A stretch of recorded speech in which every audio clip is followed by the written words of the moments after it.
Pandian polytechnic தான். இதில் civil third year department இதில் இருப்பாங்க. எக்ஸாம் எதாவது எழுதுறதுனா படிக்கிறதுனா இந்த இடத்துல தான்.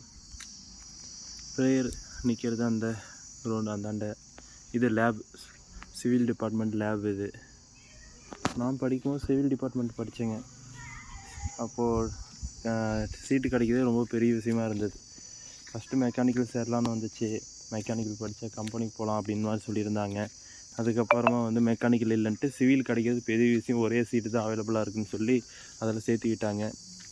எந்த டிபார்ட்மெண்ட் படிக்கிறோன்றது பெருசு இல்லைங்க. எந்த டிபார்ட்மெண்ட்டாக இருந்தாலும் நம்ம இன்ட்ரெஸ்ட் எடுத்து எந்த துறையில் போகணுன்னு நினைக்கிறோமோ அதில் போகலாம். அவ்வளோதான். நான் வந்து பாகுபாடெலாம் கிடையாதுங்க. அந்த டிபார்ட்மெண்ட்ஸ் பெருசு, இந்த டிபார்ட்மெண்ட் சின்னதுன்ட்டு. நம்மளுடைய உழைப்பு, முயற்சி, நம்மளுடைய டேலண்ட்டை வளர்த்துக்கிறதுல தான் இருக்குது. அப்போல்லாம் வந்து சீட்டு கிடைக்கிறது அவ்வளோ